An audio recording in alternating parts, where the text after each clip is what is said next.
Hey guys, tonight we're stepping into a world of marble floors, hot vapor, and towel origami, so precise it could pass for Ottoman calligraphy. Welcome to the hammam, or bathhouse, of 18th century Istanbul, where nothing is quite as simple as it looks. The towels are folded with intention, the buckets are dented with stories, and the guy scrubbing your feet has probably seen more court gossip than your average palace eunuch. You're about to begin your shift as a bathhouse attendant. Yes, it's hot. Yes, it's steamy. And yes, you probably won't survive this job if you're afraid of other people's body hair. But hey, there are perks: free lentil soup, insider political rumors, and the unmatched satisfaction of rinsing an entire human with a single copper bowl pour. So, before you get comfortable, take a moment to like the video and subscribe, but only if you genuinely enjoy what I do here. And while you're at it, drop your location and local time in the comments. I love knowing where in the world you're listening from. Now, dim the lights. Maybe turn on a fan for that soft background hum, and let's ease into tonight's journey together. You arrive barefoot, of course. Shoes stay outside, even for workers. The polished stone beneath your feet is cool for now, but it won't be for long. The heat seeps up from the floors, coiling into the air as the domed ceiling above you begins to shimmer faintly with condensation. Welcome to the domed womb of the Ottoman hammam. You've got 6 hours of sweat ahead of you, and you're still not sure if the furnace boy remembered to refill the olive wood boiler. The air smells like lemon rind, singed soap bark, and something faintly reminiscent of boiled sheep's wool, which it very well might be. You nod to Mahmut, the senior attendant, whose beard has its own gravitational field, and whose towel-folding speed has become the stuff of legend. He gestures toward a linen basket with the enthusiasm of a man about to make you carry it. This is the apoditerium, or changing room. It's where the real hierarchy starts. You'll spend part of your day here fetching peshtemals, those traditional checked cotton wraps, for men who measure their status by how many assistants help remove their shoes. Everyone knows that the more hands it takes to wrap your towel, the more likely you are to own a small vineyard and a mildly corrupt cousin in Parliament. You ease past a wooden partition and head into the soğukluk, the cool room, where water jugs line the walls like obedient soldiers. You grab one, careful not to tip the balance. These handmade ceramics chip if you so much as think about bumping them. Everyone has a crack, a stain, a story. Like the old jug from Bursa, chipped by an angry poet who refused to be scrubbed by a left-handed attendant. That's a thing, by the way. Ottoman superstition is not to be trifled with. And now you enter the hararet, the hot room, the belly of the beast. Steam envelops you instantly. It doesn't gently greet you so much as slap you across the face with a wet velvet glove. You blink, and your eyelashes are damp. You breathe, and your nose regrets it. The room is domed, with tiny glass insets letting in pinholes of filtered light. It's like bathing inside a foggy planetarium. And right now, you're the new moon orbiting a world of sweat, silence, and soap. Clients have started trickling in. You recognize a few regulars: the tobacco merchant who tips in lemon peels, the scholar who hums hadith verses while exfoliating, and the suspiciously quiet janissary who always sits where he can see the door. You'll learn to watch where these men sit. It tells you what kind of day you're going to have. Your job today? Steam management. That means ensuring the heat doesn't escape through any careless gaps in the door, and that no one passes out near the furnace vent again like last Tuesday. You carry a cedar paddle used to stir the air, a surprisingly respected task. The motion is rhythmic, circular, almost hypnotic. Left, right, scoop, and lift. It's the hammam equivalent of fanning a giant invisible pot of soup. There's an unspoken rule here. Never let a client feel rushed, but never let them linger so long they fall asleep in a puddle. It's a delicate social choreography. You glance up at the dome and spot the faintest flicker of candlelight filtering through one of the stained glass insets, a cue that the furnace boy has done his job, at least for now. Historians still argue whether hammams served more as places of hygiene or political networking. You don't care. All you know is that today's list includes a scribe from the Grand Vizier's office, and he's already asked for the long massage. Your wrists are going to hate you. You head back to the changing area for fresh towels. A boy has spilled rosewater on the marble, and you nearly wipe out trying to avoid it. Mahmoud gives you a look like, if you break your tailbone here, you mop with your teeth. It's a fair deal. But amid the damp towels, the steaming bowls, and the political whispers masked by lavender mist, something starts to settle in you. A rhythm, a pulse, the ancient cadence of water poured by hand, of soap lathered with care, of stories that flow and foam like steam itself. You smile. It's going to be a long day, but a strangely beautiful one. You wake before the call to prayer, not because you're devout, though piety has its perks in this empire, but because hammam attendants don't get alarm clocks. Your wake-up call is a rooster with anger issues and a neighbor with a cough that could shatter stained glass. The sky outside your shared quarters is the soft blue of unfinished porcelain. You stretch, slowly, cautiously, because your back is still recovering from yesterday's double shift with the visiting guild elders. One of them wanted his calves scrubbed in a circular motion, like the moon's dance, and frankly, you're still unsure what phase that was supposed to be. Your uniform for the day, a fresh, scratchy cotton wrap, nothing fancy. You're not here to be admired. You're here to make sure no one gets third-degree burns or slips on rogue soap suds and sues the Waqf, the religious trust that owns this particular bathhouse. On your way out, you grab your supplies. 2 new peshtamals, a fresh bar of olive oil soap, and the special brush you've carved from pomegranate wood. That brush took you a week to perfect, and even Mahmoud gave a grudging nod when he saw it. You carry it like a soldier carries a saber, quiet pride wrapped in modest cloth. The bathhouse looms in the mist like a quiet fortress. The rising sun hasn't yet reached the dome's golden finial, but the pigeons have. They cluster there every morning, feathered old men gossiping before breakfast. Inside, the world is dark and sleepy. You unlock the thick wooden door and inhale the scent that defines your profession. Warm stone, tired firewood, and the ever-present ghost of lemon peel and musk. The hammam sleeps lightly. You are its first breath.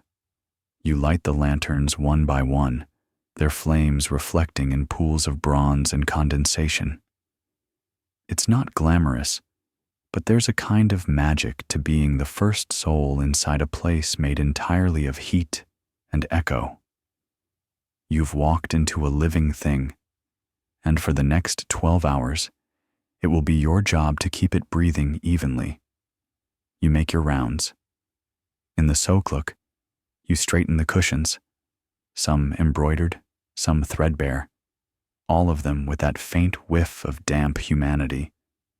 You refill the rosewater basin. The rosewater is a splurge, but this bathhouse caters to merchants and minor bureaucrats, and they expect small luxuries, even if they pretend not to. In the ulukluk, the warm room, you test the faucets. Brass, old, loyal. The right one sputters. Again, you whisper to it like a lover who's disappointed you but still holds your heart. Just one more day, eh? The pipe coughs but flows. Victory. And finally, into the hararet, the core. The steam's not up yet, so you shuffle around barefoot, adjusting the copper bowls and clay water jugs into their precise alignment. There's an art to this. Clients won't say it, but they notice. A crooked bowl signals disarray. An uneven stack of towels implies disinterest. You can scrub someone's back until your hands go numb, but if the bowls are off-center, they'll remember that instead. Historians still debate how much influence bathhouse attendants had in the social sphere. Some argue you were invisible, ghosts with brushes. Others suggest you were quiet conduits of power, hearing secrets and shaping moods. You're not sure. But you've definitely watched two judges argue over a soap bar, so anything's possible. Mahmoud arrives just before sunrise, already chewing dried apricots. He nods at your setup without a word and begins heating the furnace. The man has a sixth sense for steam, like a whisperer of water vapor. You respect that. Soon, others shuffle in. Hassan, the water fetcher, with his permanent frown and broken sandal. Nader, the youngest, whose main job is, don't drop things. And old Dursun, the furnace whisperer's opposite, who can't tell the difference between hot and someone's about to faint. You all have your rhythms, your inside jokes, your shared list of clients who talk too much. There's also the board, an actual wooden slate, listing today's appointments.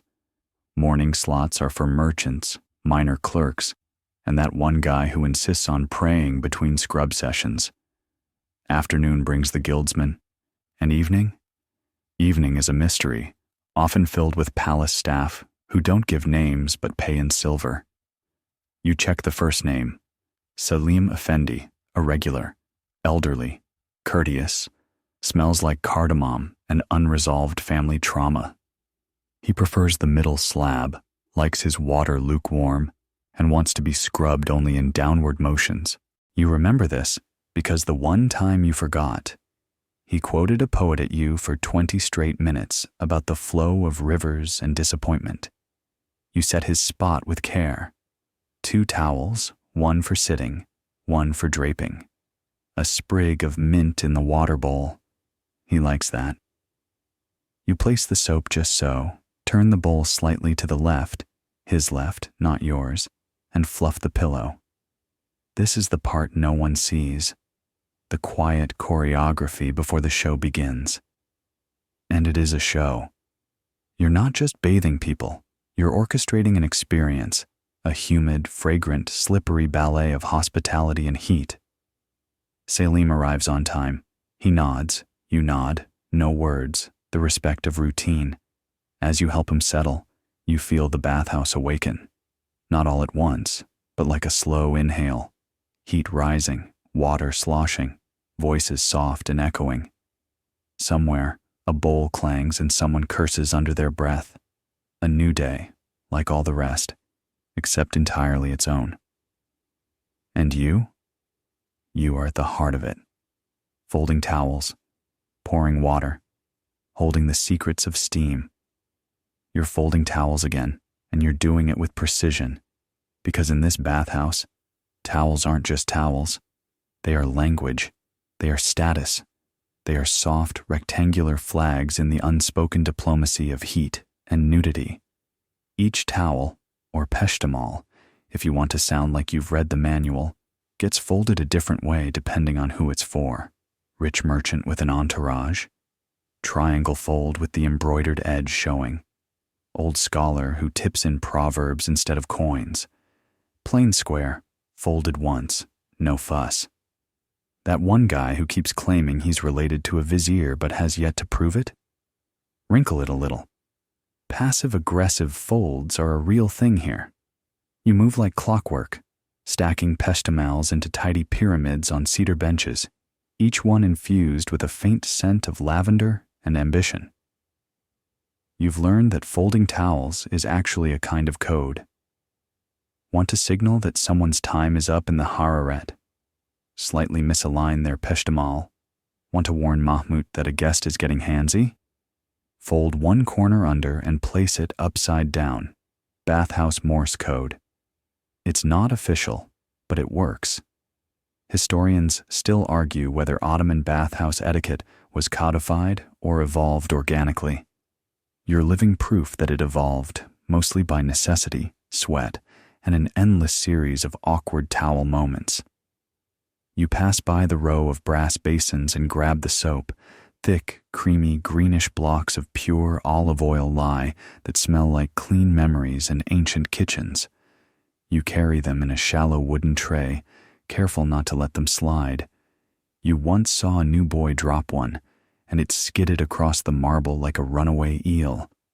The client who got hit in the shin had questions. You had no answers. Next to the soaps are little jars of scent blends. Today's selection includes crushed amber, good for elder clients, sandalwood paste, mildly intoxicating, and something Mahmoud insists is saffron oil, though you're pretty sure it's just expired cooking grease mixed with hope.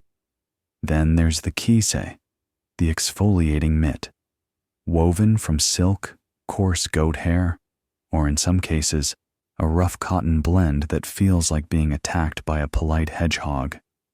You've got your own kisi, hand-stitched by your cousin, and you keep it oiled and tucked into your belt like a prized weapon.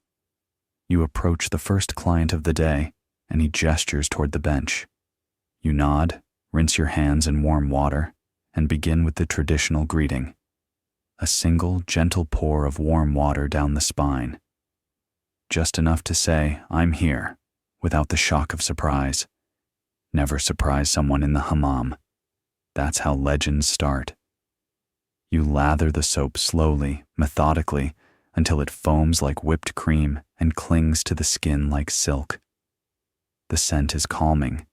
The client exhales. You begin scrubbing. Gentle first, then firmer, following the invisible map of social boundaries and nerve endings. Everyone has their limits. You've learned to find them instinctively. While you scrub, the client hums. A tune you don't recognize. A folk melody from the East, maybe? You listen, matching your rhythm to his, letting the moment stretch. There's no rush here, unless someone faints or complains about the water temperature. And even then, you can usually fix it with a well-timed pour and a complimentary loofah. A boy hurries in. Nadir, clumsy as ever, and trips over a water bucket. The clang echoes. You sigh. The client lifts one eyebrow but says nothing. You offer him a perfumed cloth as an apology. He takes it. Peace restored. Back in the prep area, you're reordering the soap bowls when Mahmoud taps your shoulder. He hands you a folded towel, green-striped diagonal crease. That's the signal. Important guest, known to be talkative. Great. You mentally prepare your nod and smile routine and flex your fingers. The guest arrives, young, smooth-skinned, far too cheerful for this hour. He requests the scented steam treatment and an extra rinse. You oblige. As you prepare the aromatics, lemon, clove, a touch of thyme, you overhear his conversation with another client. Politics. Always politics. He's talking about the new tax levies on imported silk, the rumors of a palace wedding, and something about a janissary who tried to bribe a perfume merchant. You file it away. You never know what gossip might come in handy. In the bathhouse, information soaks through faster than water. You light a small burner and wave the scented steam toward the young man, watching as he leans back and sighs with satisfaction. This, to him, is luxury. To you, it's Thursday. As he speaks, you nod. Always nod, even when you disagree, especially when you disagree. Your job isn't to challenge, it's to absorb, to comfort, to make sure everyone leaves feeling lighter, cleaner, and ever so slightly more important than they actually are. Your hands work automatically. Soap, water, rinse, fold. But your mind drifts a little. You remember a day last winter when a poet came in and recited verses about bathhouse steam being the soul of the city. He cried while getting scrubbed. You didn't ask why. Another client whistles as you pass. You bow slightly. It's not always glamorous, but there's dignity in doing something well, even if that something involves more elbows and exfoliation than most people dream of. You glance at the clock. Well, not a clock, more of a dripping clepsydra. A water clock. Still early. You've already scrubbed 3 men and memorized 5 political rumors. You're not even halfway through the towel stack, but the rhythm is settling in. Soap, pour, fold, scrub, smile, nod. Steam swirls around you like a second skin, warm and whispering. And in that moment, you realize maybe the real language of the hammam isn't in towels at all. Maybe it's in steam. You're not even halfway through your shift when the layout of the bathhouse starts to whisper its unwritten rules again. Rules about space, heat, and exactly who gets scrubbed first. Because let's be honest, not all bathers are equal, and the hammam knows this better than any ledger. There's a pecking order as ancient as the stone beneath your feet. It begins with where someone sits. Those near the furnace, power players, those by the outer fountains, merchants and travelers, and those near the cold water basin, either shy newcomers or people trying to avoid being recognized, which often makes them the most interesting of all. Salim Effendi, your cardamom-scented regular, is long gone now, replaced by a minor bureaucrat who's already asked twice if his usual corner is still the warmer slab. You don't answer. You simply escort him to his spot, bow slightly, and pour a careful stream of hot water onto the marble, an old trick to awaken the heat beneath the stone. He smiles like you just cast a spell. You say nothing, but mentally award yourself a point. The hierarchy doesn't end with seating. It continues with who gets scrubbed first. High-status men expect to be offered a kizzy the moment they fold their towel. Lower-status guests, they usually wait, sip rosewater, and pretend not to notice they're second in line. You, the attendant, navigate this without blinking. You are diplomat, juggler, servant, and silent judge, all in one damp towel. Historians still argue whether this seating system was formalized or just social osmosis. Some say bathhouses had charts. Others believe it was all based on personal charisma and pocket money. Either way, you've never seen a diagram, but you have seen 2 shopkeepers nearly duel over the sunlit bench. Today's power corner is occupied by a velvet-slippered man named Yunus Bey. He arrives with 2 attendants of his own and a towel that could double as a tent for small weddings. You recognize him immediately, not just by his clothes, but by the way others subtly shift to make space. That, more than any title, is the mark of influence. You greet him with the full protocol: deep bow, warm bowl rinse, fragrant cloth offered with both hands. He nods once, then reclines. His attendants hover nearby, but it's clear. You will be the one to perform his kize today. Great. Pressure. He doesn't speak much, which you're thankful for. His arms are thick, not with muscle, but with the kind of diplomatic exhaustion that only court officials possess. As you begin scrubbing, he lets out a low sigh, the kind that says, just for a moment, let me forget the paperwork. You focus. Elbows, shoulders, upper back. He shifts occasionally, but otherwise stays silent until you make the mistake of scrubbing against the grain. A pause, a breath, a slow glance back over his shoulder. Clockwise, he says simply. You correct course. Internally curse yourself, and remind yourself not to overthink it. He may hold sway over an entire province, but in this room, he's just another set of weary bones and soap-covered skin. The hammam has a way of equalizing things, if only briefly. Nakedness humbles, heat strips away titles, and everyone eventually gets wrinkly fingers. You finish with a gentle rinse and a few drops of rose water behind each ear, his preference. As you bow and move away, you hear him murmur, "Better than the palace boy." You allow yourself a tiny, hidden smile. Victory. As you gather fresh towels for the next guest, you glance around. The order of operations is holding, for now. High-status clients are being handled. Middle-tier guests are quietly waiting. Low status? Well, they get the hurry-it-up scrub. Not rude, just efficient. But the challenge isn't just managing people. It's managing heat. Because while guests judge you by your scrub, they remember you by your steam. The harem is divided by invisible gradients of temperature. The slab closest to the furnace can boil a chicken. The bench near the back wall is cool enough for gossip. As an attendant, you need to know the microclimates by feel. One step left, too hot. One step right, too cold. You could cook an egg or cure a cold, depending where you pour. And guests always request the impossible. I want the hot corner, but not too hot. Or, find me a cool spot with good acoustics. It's your job to smile and make it happen, even if it means quietly swapping their slab when they're not looking. Towel magic. Mahmoud passes by, grunting approval as he adjusts the furnace vents. You watch how he tilts the copper grate just so, coaxing the steam to drift where it's needed most.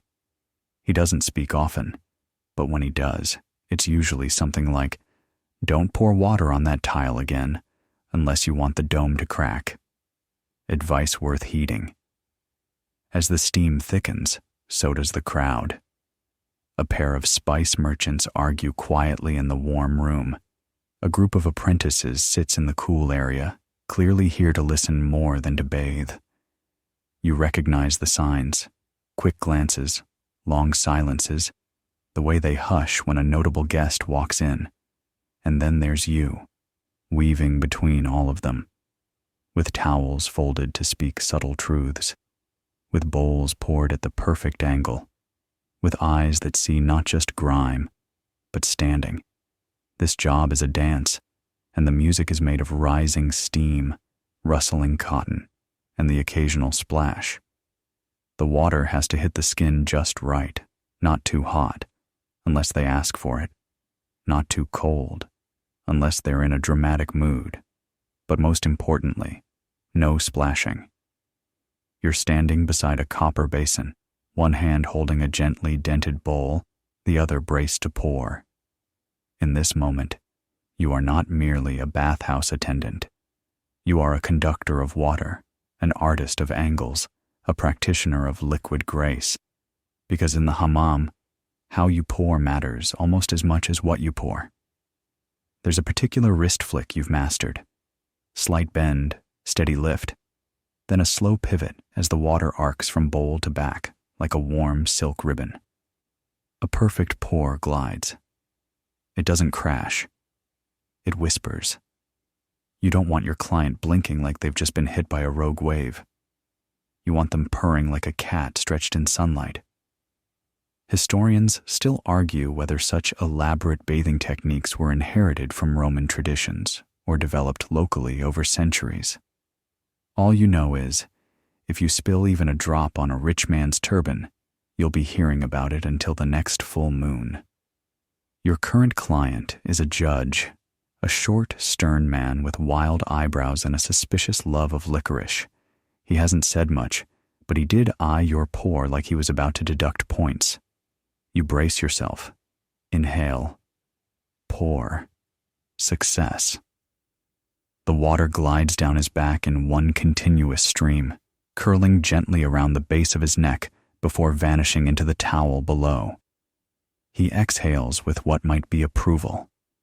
You allow yourself a silent moment of pride, but not for long. Because the young boy next to you, Nadir, bless his clumsy heart, tries to imitate your technique and sends half a bowl of lukewarm water directly into his client's ear. A yelp, a slap of water against marble, a string of muttered curses involving Nadir's ancestry and possibly a camel. You turn your head, pretending you saw nothing. Mahmoud, from the far end of the Hararet, raises one eyebrow so high it briefly enters a different era. You mouth, "I'll fix it." You do. You take over, offer a new bowl of water, this time scented with a hint of cinnamon, and execute 3 perfect pours in a row. The client relaxes again, mollified. Nadir looks at you with the wide eyes of a student who just realized the test is oral. You'll train him later. Maybe. If he stops slapping the water like it owes him money. There's more to pouring than technique, though. There's rhythm, timing. When someone's had a long day, say, negotiating grain tariffs or dodging bribes, they don't want a quick rinse. They want a ceremony, a slow cascade that resets the soul. You learn to read body language. Tensed shoulders mean pause between pours. A foot flexing just so? Time to cool it down. Some men nod when they want more. Others grunt. A few raise a single finger like a sultan requesting music. And then there are the rare ones who actually say, "Thank you." They never tip well, but you remember them fondly. Every now and then, you get a client who's done this before. Someone who was once an attendant, maybe, or just very observant. They'll notice your wrist work, your bowl choice, the way you swirl the water beforehand to avoid bubbles. These are the best kinds. They'll nod with real respect, and sometimes, if the moment feels right, they'll whisper a trick back. Pour from higher, one old man once told you, when they're talking politics, makes them feel like kings. Another client swore by the 3-bowl rule, first to clean, second to soothe, third to impress. You've tried it, works like magic, especially if bowl 3 has mint in it. Of course, not all pours are equal. There's the wake-up pour, a quick splash used on attendants caught sleeping. There's the revenge pour, executed by clients whose towels weren't warm enough. And then there's the accidental romantic pour, which usually leads to marriage proposals, awkward silence, or someone getting banned. But back to today. You've got 6 bowls going, 3 clients waiting, and steam rising faster than the gossip in the cool room. You move from one to another like a ghost with perfect aim. You even start whistling, a soft tune that bounces off the tiles and makes one older gentleman smile. "Song from the Black Sea, eh?" he asks. You nod. It's not, but he looks pleased, so why ruin it? Mahmoud strolls by, inspecting the towel pile and sniffing the air like a bloodhound. He grunts again. That's his version of "well done." High praise. You return to your station and pick up another bowl. This one lighter, made of tin, slightly dented at the rim. You know this bowl. It belonged to an old attendant who used to claim he could pour water so softly it would lull babies to sleep. He's gone now, retired to a village near Bursa. But his bowl remains, and when you pour with it, you swear the sound is gentler. And really, that's what this is all about. Not just cleaning, not just pouring, but how you do it. The care, the control, the performance of it all. You're not scrubbing bodies, you're stewarding peace. You're easing people into comfort with nothing but water, warmth, and a little wrist flick. You finish your pour with a flourish. Just a little extra swirl at the end, and place the bowl down like a maestro setting down his baton. The judge exhales deeply and leans back against the marble, eyes closed. You step away quietly.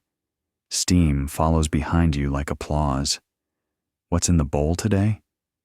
Well, for starters, olive paste. Thick, greenish, and so viscous it could double as mortar in an emergency.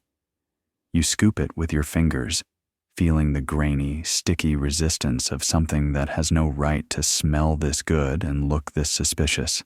It's not just soap. It's a legacy. And then there's the crushed amber. Not the expensive kind used in jewelry, but the cheaper variety that still manages to glimmer faintly when the steam hits it just right. It smells like a blend of tree resin and slightly burnt incense, mysterious, calming, and vaguely magical. Clients swear it opens the lungs, though Mahmoud claims it just distracts them from how average the actual massage is. Then, goat fat. Yes, goat fat. It's rendered, filtered, and, if you believe the old men, aged to perfection. You try not to think about it too much when you rub it into a client's elbow crease. According to Durson, it's the secret to supple skin and warding off the evil dryness. You raise an eyebrow at the phrase every time, but hey, the skin is indeed pretty soft afterward. You keep all these ingredients in a special wooden tray lined with tiny copper bowls, each one labeled in your own personal shorthand. OP for olive paste, CA for crushed amber, and GT for, well, you know. You refill it each morning, replenishing what's been scooped out by your fellow attendants, or occasionally borrowed by someone hoping to impress a client with exotic scrub. Historians still debate the origins of these concoctions. Some claim they were adopted from Byzantine medicinal recipes. Others believe they came through trade routes stretching all the way from Persia or India. One rather eccentric French visitor wrote that the Ottomans made magic potions for the skin, more suited to alchemists than barbers. You're not sure about alchemy, but you've definitely watched amber paste bring a glow to someone's cheeks that no lamp could rival. Each client has a preference. The spice merchant from Galata likes OP plus CA, says it smells like the market stalls at dawn. The tailor who never tips, pure OP, no scent, no fuss. You add a little goat fat anyway. Out of spite. Maybe, but mostly out of pity for his elbows. And then there's Yusuf the perfumer, who brings his own concoction in a tiny tin with a velvet lining. He won't tell anyone what's in it. Probably roses, musk, and a little too much self-confidence. Today, you're preparing a blend for an aging baker who just shuffled in with flour still clinging to his toes. You smile and nod, then mix equal parts amber and olive paste with a dot of thyme oil.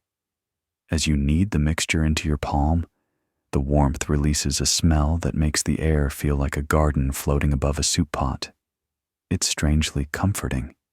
You beckon the baker to lie down on the warm stone slab, then begin your work. Slow circles on the shoulders, gentle kneading on the calves.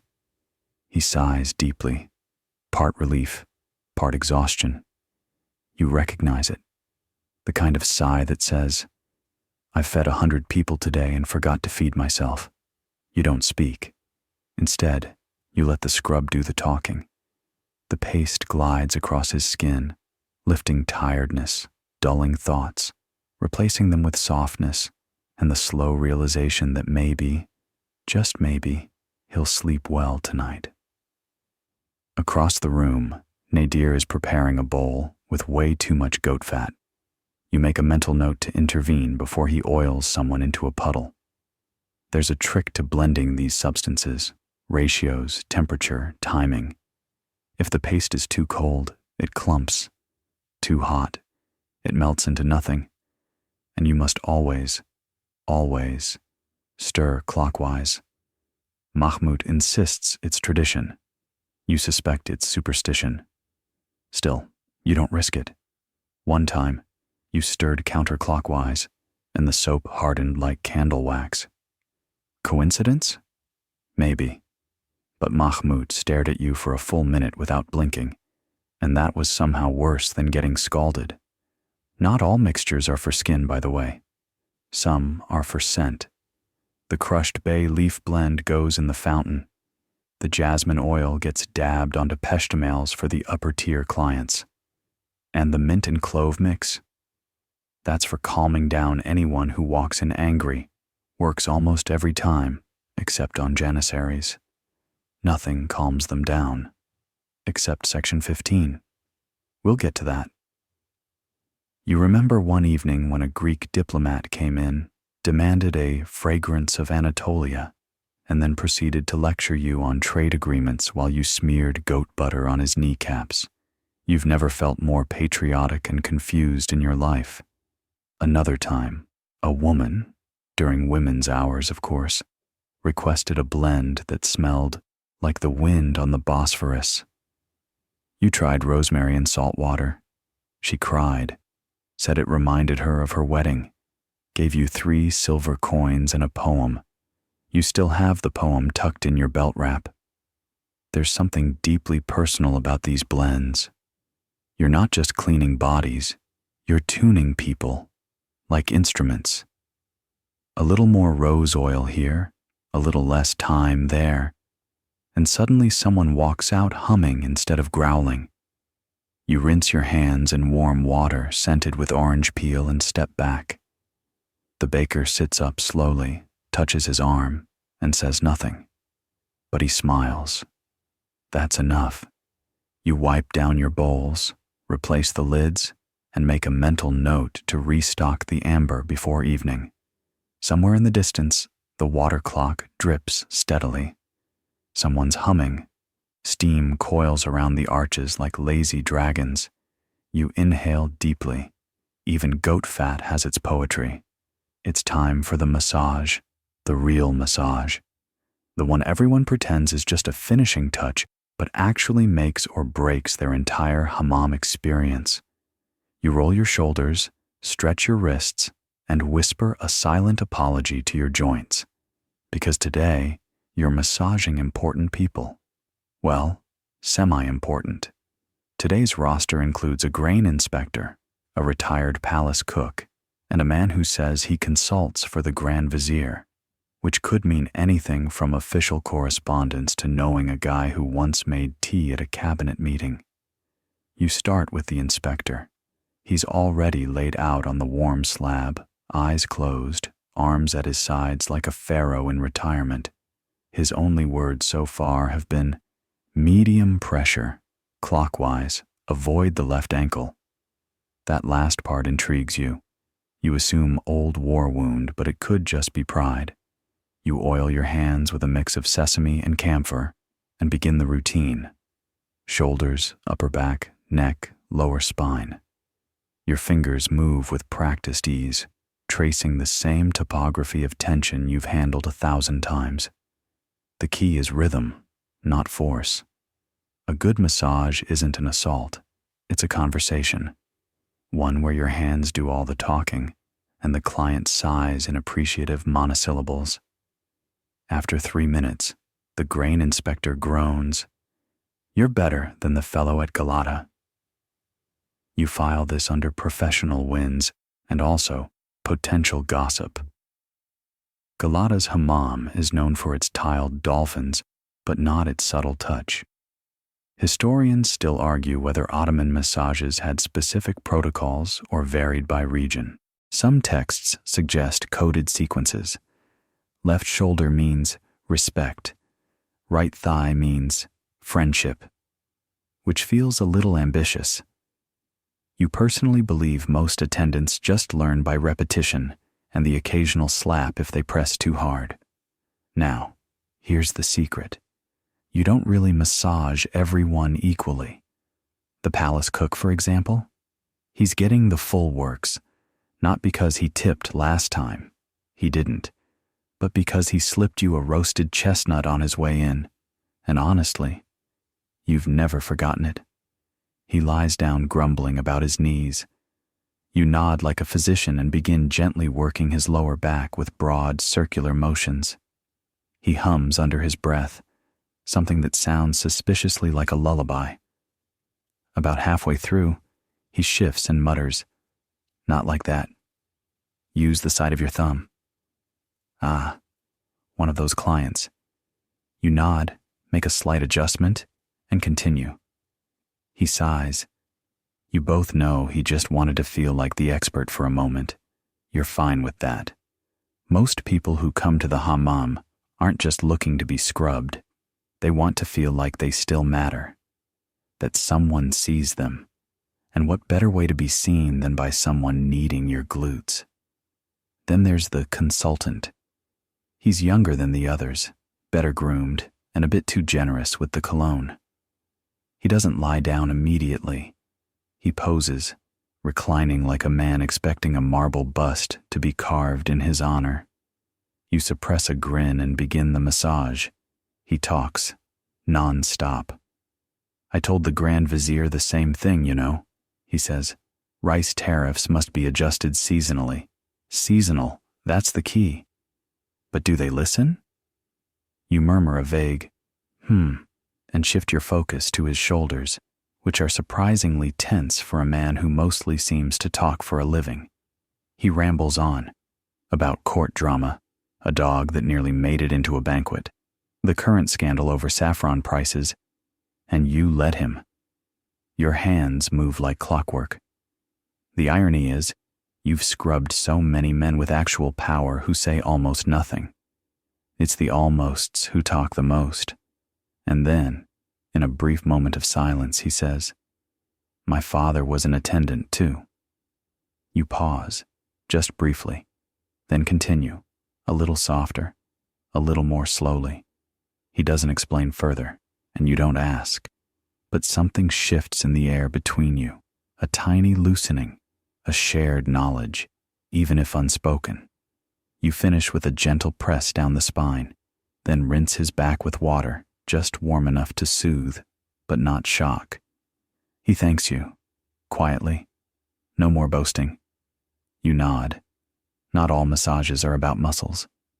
Of course, there are those you don't really massage, at least not properly. The fake massage is a hammam staple.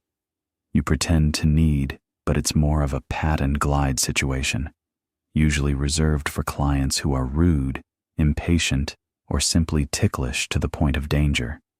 You once had a man giggle so violently you feared he'd slide off the slab. Another tried to help by directing you with elaborate finger signals.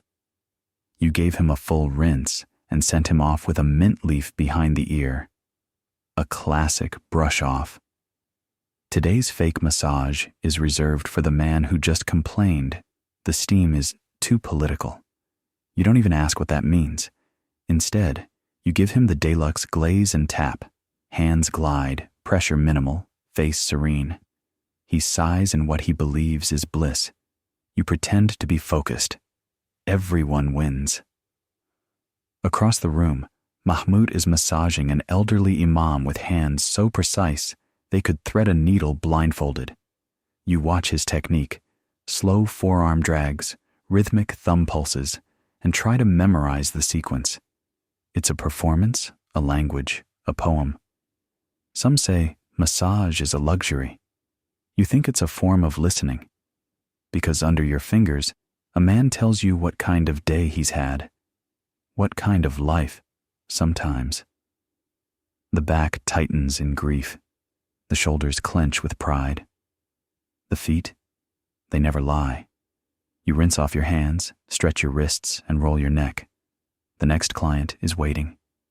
Another story, another pour, another conversation without words. And through it all, you keep going. Firm, gentle, and always, always clockwise. The walls of the hammam are thick, made from old stone and older secrets. Heat isn't the only thing that lingers here. Whispers cling to the corners, glances bounce off the tiles, and occasionally, very occasionally, a sentence slips through the steam that shouldn't have been said at all. Because while the bathhouse may be built for cleansing, it's also a stage for quiet scheming. You're folding towels again when you hear it, just a snippet. He met her after curfew, by the spice gate. You don't turn your head, but your ears sharpen. It's coming from two men in the far alcove, one with a silk wrap that screams junior official, the other with a voice so low he could be whispering to ghosts. You can't see them clearly through the curtain of steam, but you can tell they don't know you're close enough to hear. This is not new. Bathhouses have always been information hubs, with no clothes, no scribes, and only wet stone around. People talk, and they assume no one's listening, especially not the attendants. But you are. You all are. It's an unspoken rule. You don't repeat what you hear, but you do remember it.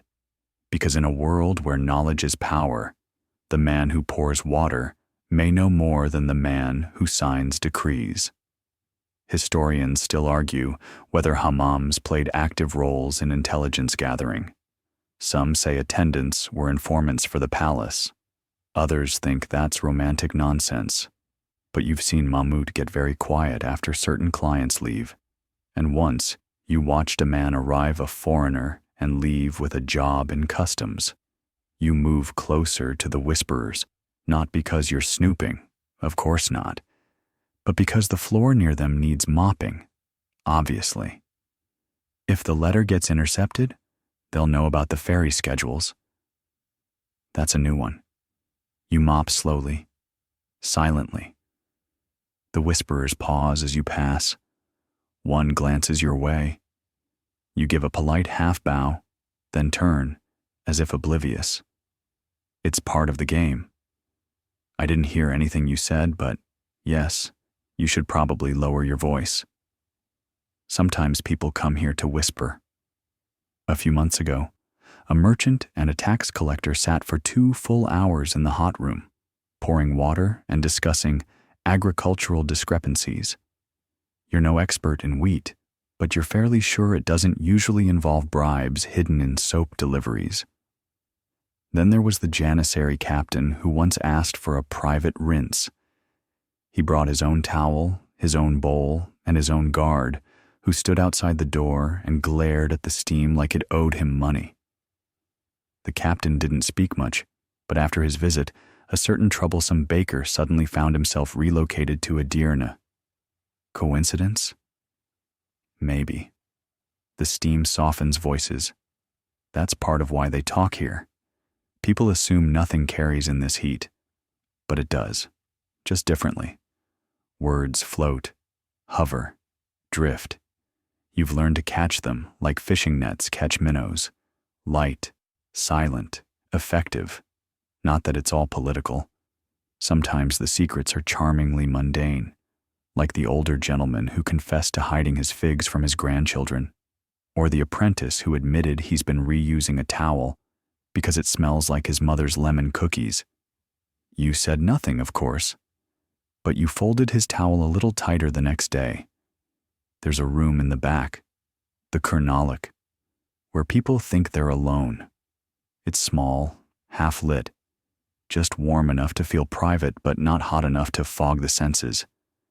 People go there to cry, to confess, to remember. You've walked in on whispered apologies, stolen kisses, a man composing poetry on his hands in steam. Once, you caught Mahmud just sitting, quietly humming a tune you'd only ever heard from the Armenian baker's daughter. You asked no questions. He gave no answers. It's part of being an attendant. You become invisible, present, but unseen. And that, ironically, gives you the clearest view of all. Today, it's quieter. The whispers have faded. The bureaucrat and his shadowy friend leave with barely a splash.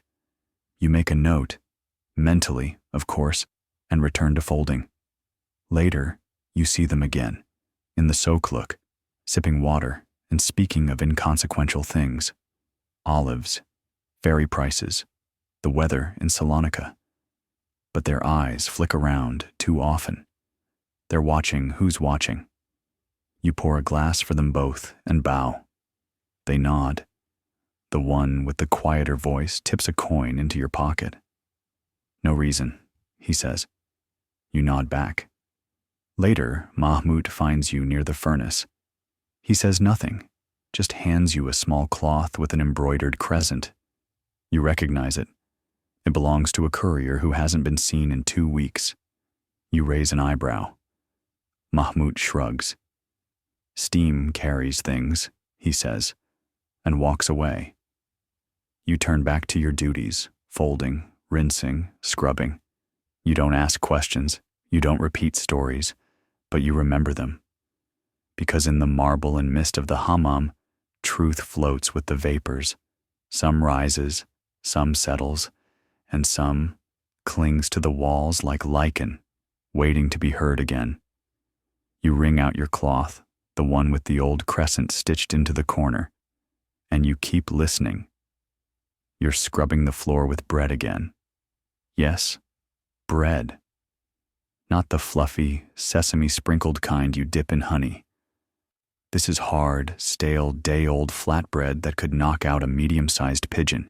You tear it into chunks, press it against the warm marble, and begin moving in wide, rhythmic circles. A little water, a little ash, a whole lot of elbow grease. This isn't madness, it's tradition. Stale bread makes an excellent cleaning tool when paired with a pinch of soot or wood ash. The grainy texture lifts oil and soap residue without scratching the polished floors. In the right hands, it's practically divine. And today, those hands are yours. You shuffle forward on your knees, dragging a damp linen behind you to catch any remaining streaks. You hum softly, letting the song echo off the tiles in a way that makes it feel like the hammam is humming back. Mahmoud says the walls remember the songs. You believe him. Historians still argue whether this technique originated in Anatolia or came from even earlier Persian bathhouse practices. You once heard a traveler say it was used in Byzantine churches too, though probably not with goat fat residue involved. Nadir watches from across the room, mouth slightly open, clearly trying to figure out if you've lost your mind. You toss him a slice of cleaning bread. He flinches. Use the crust, you say.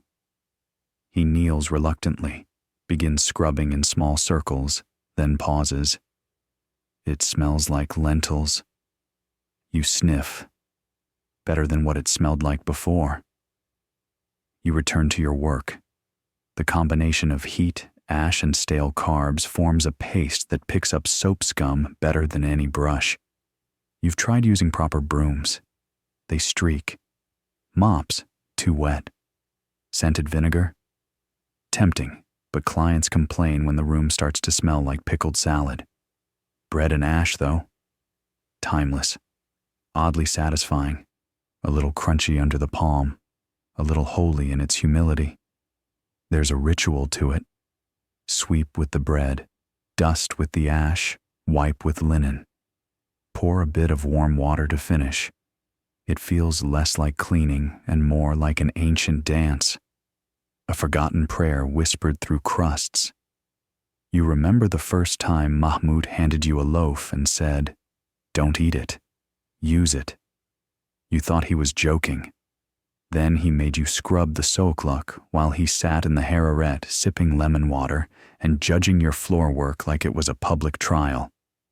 He still claims your first attempt was adequate for someone scrubbing with both hands and no brain. Now, you could make marble gleam with half a crust and a pinch of soot from the furnace pit. You shift to the next section where someone spilled rose oil. It glistens under the lantern light like a tiny comet. Beautiful, but deadly for ankles. You sprinkle ash over it, then press in with a heel of bread. Circular motion. Patience. Don't smear, lift. Across the room, a group of clients is sipping fruit water and pretending not to notice you. That's good. You prefer invisibility when you clean. It allows you to hum, to stretch your back like a cat, to mutter insults at stubborn stains under your breath. Once, during an especially busy evening, a man from Bursa dropped an entire bowl of quince paste. It rolled, spread, and somehow made it halfway to the furnace. Took 3 attendants and a full loaf to clean. Mahmoud wept, quietly, in the storage room. You finish your section and step back to admire your work. The marble glows faintly, not shiny, never shiny, but clean in the way old things can be. Worn, proud, whispering stories with every reflection. You rinse the cloth in warm water, wring it twice, and hang it on a hook carved with the shape of a tulip. The bread, now a soggy mess, goes into the furnace pile. It'll dry out, get harder, and maybe get one more shift before it crumbles into retirement. Nadir is still scrubbing. He's doing better this time. Fewer smears, more circles. You give him a nod of approval. He beams like you just handed him a promotion. You don't say anything. Just walk past and throw a small bit of ash at him. He sneezes. Tradition. In the corner, Mahmoud is arranging towels in descending size order, as if the fate of the empire depends on precise folding. He glances at your floor and grunts, a short, sharp noise that could mean acceptable or don't ruin it now. Hard to tell. You kneel down one last time, smoothing the surface with your palm. It's still warm from earlier pours. The marble holds heat like memory. And now, it holds the proof of your care. Bread, ash, water, linen. 4 humble things. Yet together, they've kept this bathhouse alive for generations. You stand, stretch your back, and glance at the next room. The hararette is filling again. Time to return to the steam, to the scrubbing, to the whispered stories, and the carefully folded towels. But for now, the floor sings under your feet. Not literally. Though once, during Ramadan, a client did claim to hear divine humming near the jasmine fountain. He'd been fasting a while. You walk slowly, leaving no footprints, not because you're trying to be elegant, but because a clean floor deserves a soft step. And you're the one who gave it that shine.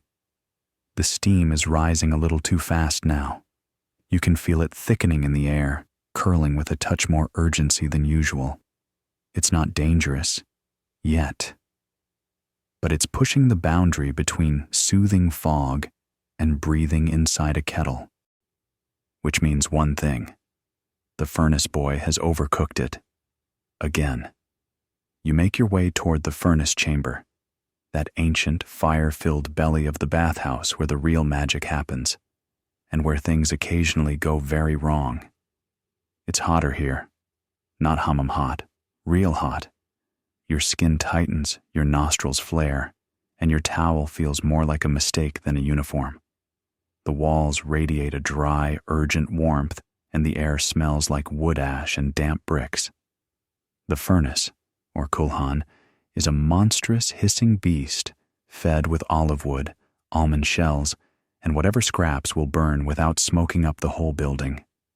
And there, crouched near the open hatch, is Dursun, older than the furnace, half as predictable. Too much, you ask. He shrugs, as if unsure whether you're referring to the steam or his breakfast. You peer into the belly of the fire.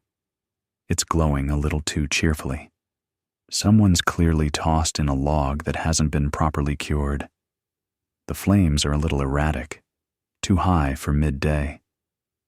This much steam this early could soak the walls and, well, the last time that happened, the ceiling dripped for hours like a weeping saint. You grab the long-handled metal rake and adjust the coals, nudging them into a flatter heap. Dursun watches with the casual interest of a man who's seen better disasters. Maybe pull the damper, you mutter. He grunts, which you think means he agrees. Hard to tell. He grunts when he's sleepy, hungry, or just content to let the building flirt with collapse. Historians still debate the furnace attendants' roles. Some say they were lowliest of the low, mere stokers of heat. Others insist they were guardians of sacred flame, heirs to firekeepers stretching back to Zoroastrian rituals.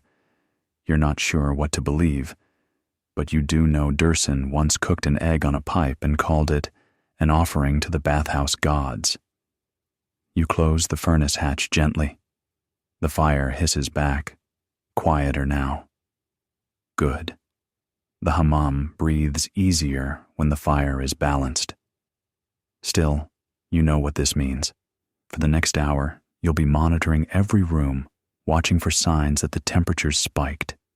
A client slipping, a merchant gasping, a towel wilting. That's real, by the way. Peshtamals start to sag like old sails when the humidity gets excessive. Back in the Hararet, the change is obvious. The steam has thickened into soft fog. You can barely see across the dome. Sound is muffled. Every footstep feels underwater. You signal to Nadir, tilt your hand twice, then tap your own elbow. He nods and begins opening the hidden vent near the ceiling. It's a narrow slit carved into the stone, usually kept sealed to maintain the illusion of natural heat control. You wedge it open with a carved cedar wedge and feel the faintest breath of cooler air sneak in. Within minutes, the steam begins to settle.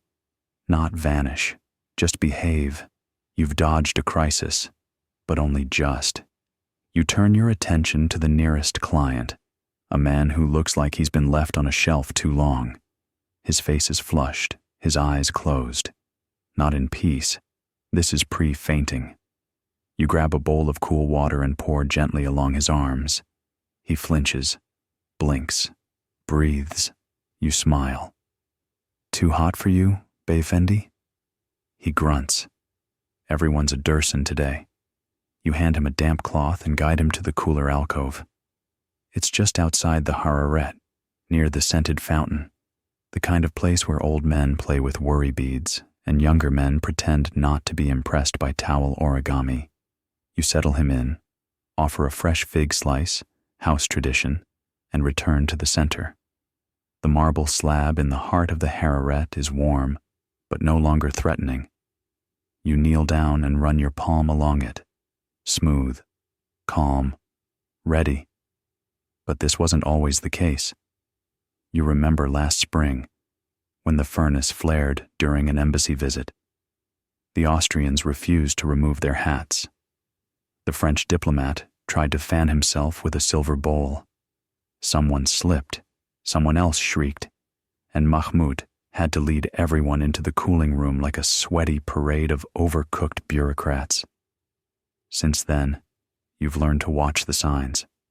Slight shimmer on the dome, too much vapor, floor damp for more than a minute, bad furnace pacing, more than 2 clients scratching their noses, jasmine oils too concentrated.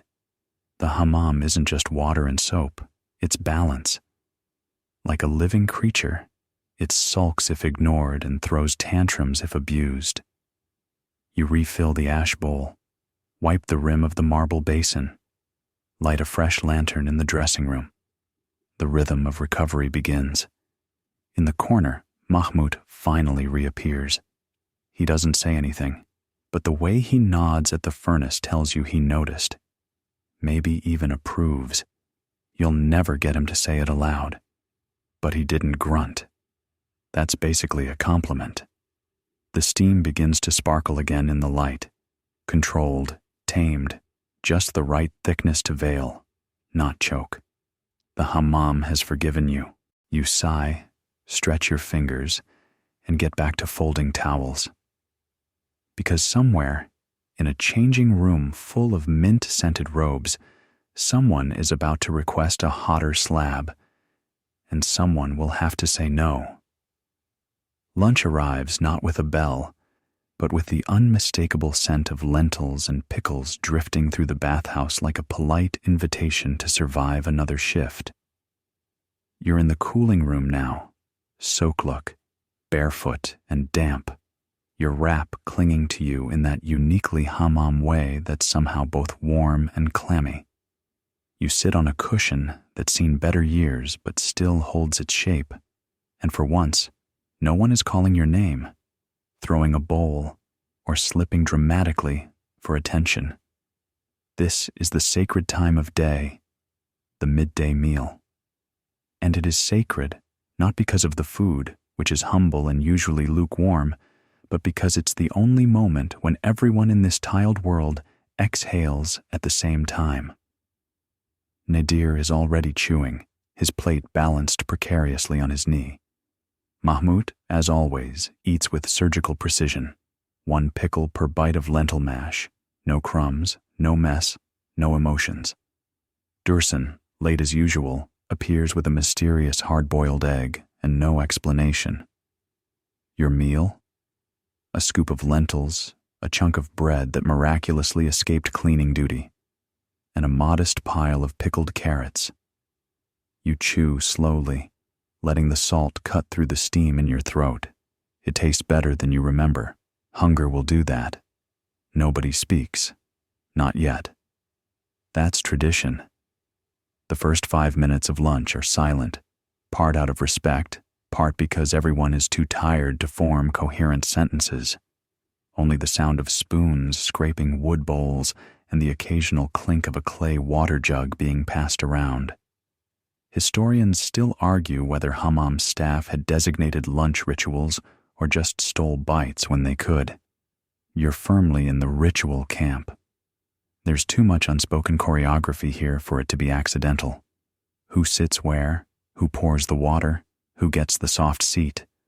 All of it follows a rhythm older than the tile work. You lean back, eyes half closed. The cool room lives up to its name. The air is drier here, the walls whisper less. You can actually hear the city outside. Faint cartwheels, a muezzin's distant call, the clang of someone arguing over onions in the market. Mahmoud finally breaks the silence. Client in the harem just asked if we serve coffee now. You groan. Nadir snorts lentil. Dursun shrugs. I offered him ash water. Dursun, you say. You can't keep doing that. He raises an eyebrow.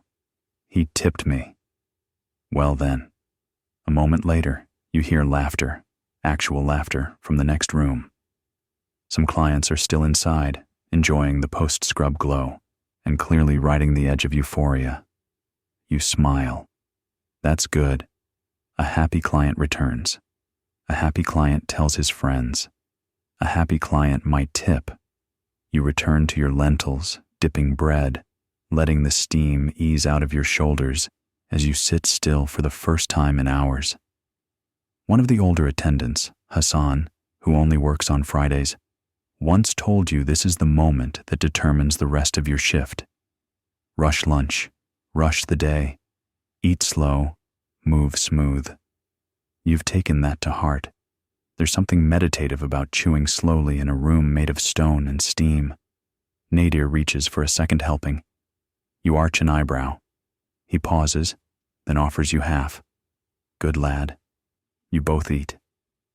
Do you think, he says between bites, that one day someone will write about us? You blink. What do you mean?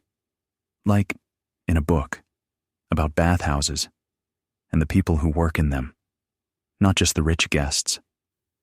You think for a moment. The bread softens in your mouth. Maybe, you say. If they do, I hope they get the towels right. He laughs again.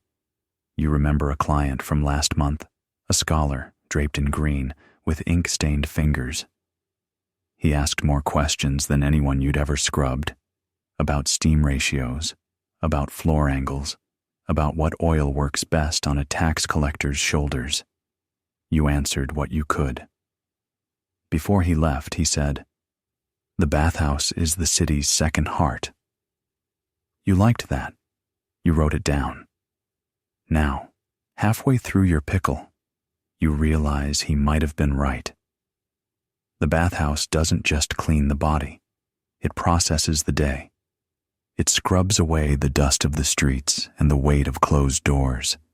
It gives people a place to sweat, to sigh, to start over, even if it's just for the hour it takes to soak. You finish your plate, wipe your hands, fold your towel over your shoulder. Lunch is over, signaled not by a bell but by Mahmoud standing up. He doesn't speak. He never does. But when he moves, the day resumes. That's how it's always been. You and Nadir rise. Dursun takes one last bite of his mystery egg and vanishes like a myth. Back to the Hararet. Back to the bowls.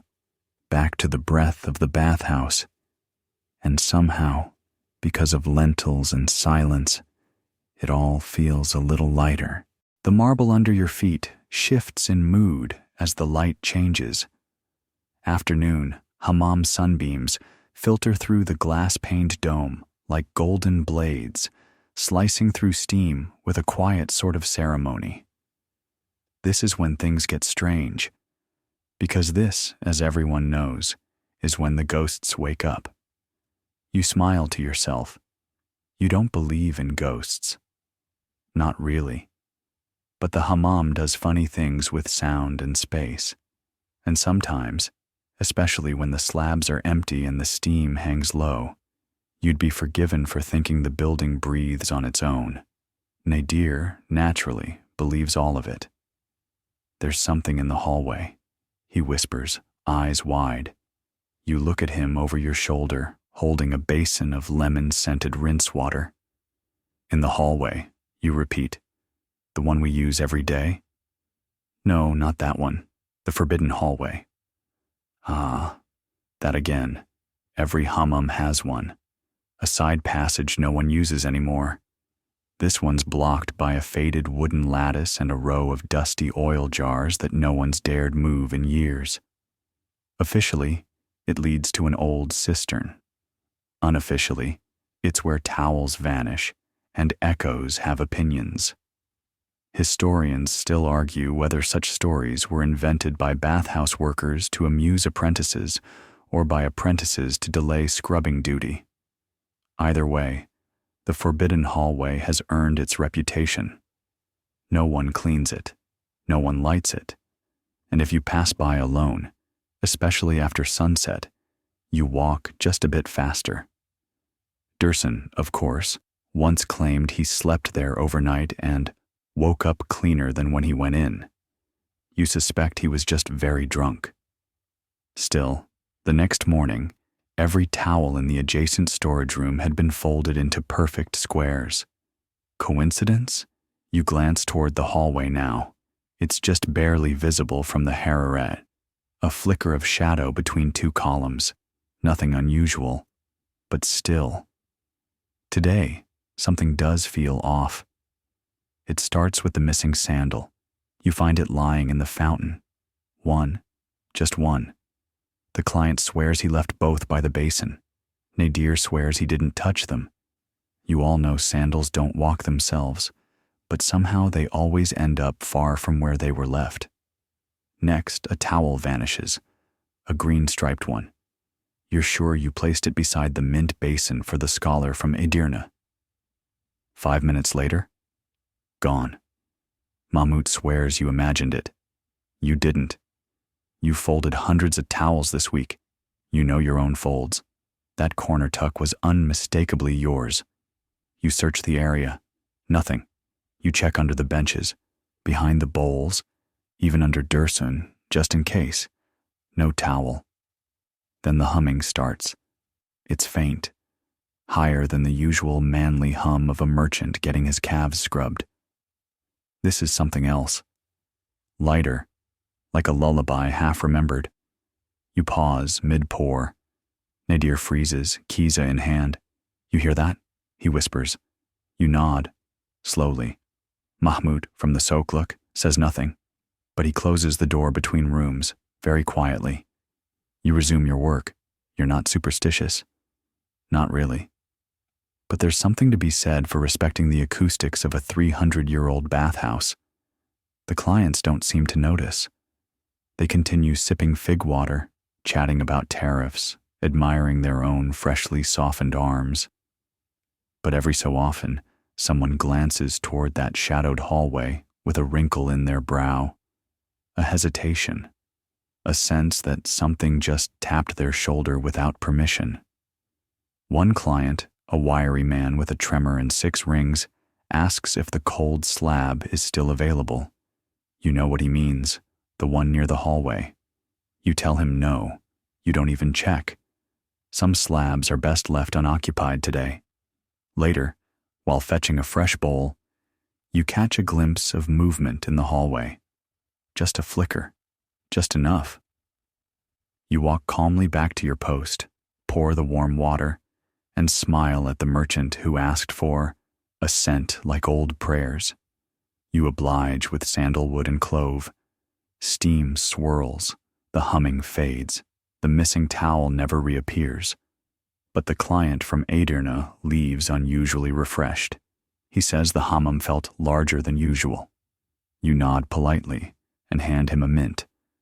After he leaves, you check the hallway again. Still dark, still quiet, still blocked off with those ancient oil jars that no one moves. You touch the door frame once, just out of habit. The wood is cold, colder than the rest of the room. You return to folding towels with extra care, lining the edges precisely, smoothing the corners. Not out of fear, but out of respect. Some say hammams forget nothing. You're beginning to believe them.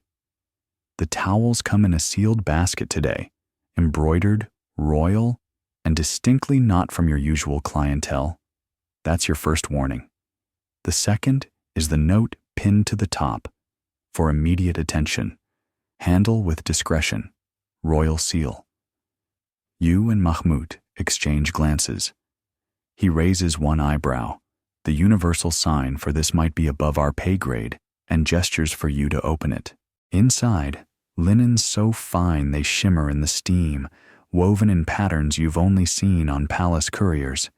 These aren't just fancy peshtemales. They're undergarments. Royal ones. Yes, today, you're washing the sultan's underwear. Well, a sultan's, or a prince's, or some cousin of a cousin whose horse was once in a portrait. It doesn't matter. The point is, these are imperial underthings, and now they're your problem. You pick them up as if they're made of butterfly wings. They're light, perfumed, and suspiciously spotless, which somehow makes you even more nervous. It means they were washed before being sent to be washed. You're now just the final step, the symbolic scrub, the ceremony of cleanliness. Historians still argue whether royal laundry sent to public hammams was actually used or simply refreshed for show. Some say it was a way to test the loyalty of attendants. Others believe it was a kind of laundering theater, making sure everyone saw that the palace upheld ritual purity. You don't care. You just don't want to be the one who drops the prince's silk. Nadir stands nearby, visibly vibrating with curiosity. Can I? No. But no. You set up a special station in the warm room. Low light, extra clean basin, freshly boiled water with bay leaves and jasmine. Mahmoud even fetches the good soap, the one he keeps in a box inside another box. This only comes out for very specific occasions, like foreign dignitaries or overly dramatic poets with trust funds. You begin with the lightest item, a sash embroidered with golden thread. You wet it gently, avoiding a direct pour. You swish it softly, almost like a lullaby. This is not scrubbing. This is diplomatic handling. Then come the layers, linen first, then silk. Each gets its own water, its own rinse, its own whisper. You use your fingers, not the keys. No scrubbing, no squeezing. Just long, slow passes under water warm enough to coax a sigh from marble. Nadir hovers in the doorway, clearly dying. You think they notice? He asks. Like, if it smells like jasmine versus lemon? You consider it. Maybe. Or maybe they just want to know we did it. Properly. He nods solemnly, as if you've just explained the universe. Halfway through, you notice something odd, a small stitch, barely visible, along the hem of one of the underwraps. A pattern? A symbol? No, it's a name, embroidered in tiny pale thread. Ihsan. Not a title, not a rank, Just, Ihsan. You don't say anything, but it makes the task feel strangely personal. You wonder briefly who he is. How many people see his name like this? If he knows. You finish the wash and begin drying, not with heat, but with patience. You layer the cloths on a warm slab, carefully flipped every few minutes, each side pressed smooth with the flat of your palm. Mahmoud checks your work once, nods, and walks off with the satisfied grunt of a man who won't have to explain a diplomatic incident. Dursun, for some reason, is nearby muttering, "Sultan's breeches," like a prayer. You ignore him. Once everything is dry, you stack the garments precisely. Towel folding rules don't apply here. This is closer to scroll work. Each piece is rolled, not creased, wrapped in a layer of fine cotton, sealed with a drop of lemon oil. Just one. The basket is closed, tied, set aside. A courier will come, probably in silence, probably with coins you'll never see. But that's not the point. You return to normal laundry, the towels, the peshtamals, the occasional forgotten sock from a distracted merchant. And for a while, you feel like you're back in your own world, but a part of you is still with those linens, with that name, Ihsan. Because once in a while, the bathhouse brushes against power, not just the loud kind that wears gold rings and complains about soap temperature, but the quiet kind, the kind that arrives without warning and leaves no trace but scent and thread. You take a deep breath. Steam still swirls, towels still pile, clients still snore gently under mint wraps, and somewhere, someone important will sit today in fresh silk that passed through your hands. You hope it smells like jasmine. The hammam shifts again. This time, it's not the light or the steam. It's the tone. The regulars are gone. The air smells different. There's perfume now. Oud rose, a whiff of cinnamon, and something like fresh almonds. It's lighter, sweeter, and, somehow, charged.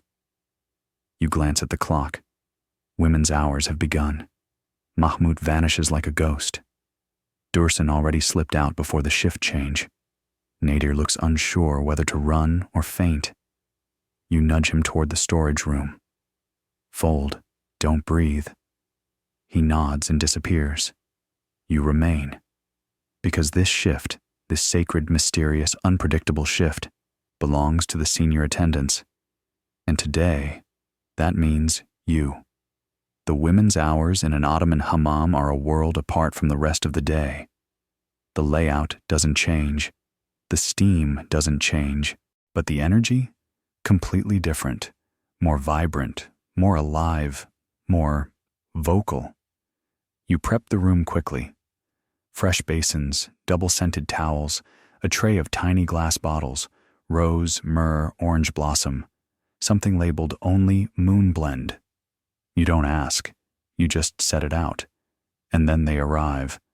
A wave of silk wraps and jingling jewelry, chatter and laughter and soft footsteps that somehow still carry command. The women come in groups, sisters, cousins, mothers, aunts, all ages, all with opinions, all here to soak, to scrub, to scheme, and maybe, just maybe, to reset. The first to step in is Lady Same, matriarch of the Ink Merchant Guild. You know her well. She likes her water just under boiling, her towels not too soft, still unclear, and her loofah soaked in lemon before use. You nod, hand her a fresh wrap, and receive the faintest incline of her head in return. Behind her comes a flood, Fatma and Layla, twins who gossip in stereo, Nur Hayat, who always brings candied figs to share, and Esma, who insists on singing lullabies while scrubbing her arms. Off-key, loudly. The room fills with life. The steam seems to rise faster, somehow more fragrant. Laughter echoes from the harem. Someone lets out a shriek, cool water likely. Then a giggle. Then more laughter. It's not chaos. It's rhythm. It's a different kind of order. Looser, flowing, shaped by mood instead of marble. You begin your work. Lady Syme gestures for her massage. You oblige. She lies back, eyes closed, issuing quiet commentary the entire time. Not too firm. Firmer than that. No, softer, but with intent. You've learned not to respond. Just adjust. Let her talk. Half her stress comes out through words before your hands even reach her shoulders. Historians still debate how influential these women-only hammam hours were in Ottoman society. Some argue they were mere luxury, indulgence cloaked in ritual. Others claim they were informal courts where alliances formed, decisions were nudged, and marriages were practically arranged over bowls of rosewater. You believe the latter. Because right now, Fatma and Layla are whispering about a neighbor's cousin and a grain inspector's son. Esma is humming louder. Nurhayat offers you a fig and asks, very casually, whether the merchant from the morning shift was wearing green. You nod. They all lean in. Dark green? Fatma asks. You nod again. The whisper storm that follows could power a windmill. You retreat to your basins, mixing a blend of honey and lemon balm for Lady Syme's rinse. She insists it helps her think clearly. You just like how it smells. She thanks you with a coin pressed into your palm and a reminder to keep her bench dry. Unlike last time. You don't ask what happened last time. Nader peeks in from the storage room. His eyes widen at the sound of overlapping voices, perfume, and maybe Esma's decibel-breaking chorus. You gesture for him to stay back. He nods and melts behind a towel shelf. The women drift through the hammam like they own it, because in a way, they do. This is their time, their space. No husbands, no sons, no judgment, only steam, scrub, and sweetened gossip. One woman asks for a rinse that smells like first rain. You try lavender and citrus. She beams. Another wants to exfoliate last month's disappointment. You suggest amber paste and goat milk. She nods with theatrical solemnity. You scrub backs, rinse arms, offer mint-scented towels and slices of dried orange. The room pulses with energy, a soft roar of comfort and consequence. You move through it like a fish through water, seen, respected, but never disruptive. And then, as quickly as it began, it starts to fade. Voices drop. Water slows. The air cools just a little. One by one, the women wrap themselves in peshtimals, braid their hair, share last bits of dried fruit and final words of warning. Lady Syme rises last. She nods to you once, then to Mahmoud, who's returned silently at the door. She leaves with the confidence of someone who just reset a small empire through facial steam. The others follow. You exhale, deeply, then look around. Rose petals in the basin, a faint scent of cinnamon, a loofah discarded like a question mark. The hammam hums softly. Steam rises again, but now it sings in soprano. The door creaks just slightly, a foot too wide, a voice too sharp. And that's your first clue. The janissaries have arrived. You don't look. Not yet. You know the sound. Heavy boots, even when off. The clink of something metal tucked under a towel. The silence of men who can't unlearn how to scan every room like it's a battlefield. You were hoping they wouldn't come today. Janissaries are complicated clients. Technically honored. Occasionally generous. Perpetually on edge. Most bathhouse attendants would rather scrub goat carts than argue with one over steam density.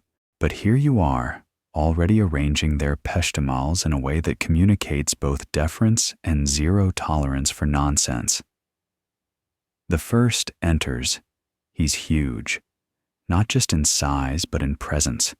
His towel is dark, his hair closely cropped, his chest a map of old campaigns. He says nothing as he steps onto the slab. You bow slightly, He nods. Protocol complete. The second is younger. Loud. His wrap is too tight, his grin too wide. He slaps the water bowl like it insulted his mother and laughs at his own joke. The third is silent again. So quiet you only realize he's entered when you smell iron and pepper on the air. You assign them each a bench, not too close to the door, not too near the fire. Janissaries like control. They like options. And above all, they hate feeling trapped. You pour the first rinse, just warm enough to be respectful, not so hot that they feel tested. Because this is a game. Every interaction is weighted. Every pour says something. You've learned this the hard way. One time, early in your career, you poured a bowl slightly too fast. The janissary blinked. He didn't yell, didn't flinch, just looked at you with the sort of expression you'd normally associate with oaths of vengeance. Mahmoud had to step in. You scrubbed storage floors for a week. Historians still argue whether janissaries visited hammams for discipline or indulgence. Some say they treated it as training, endurance under steam.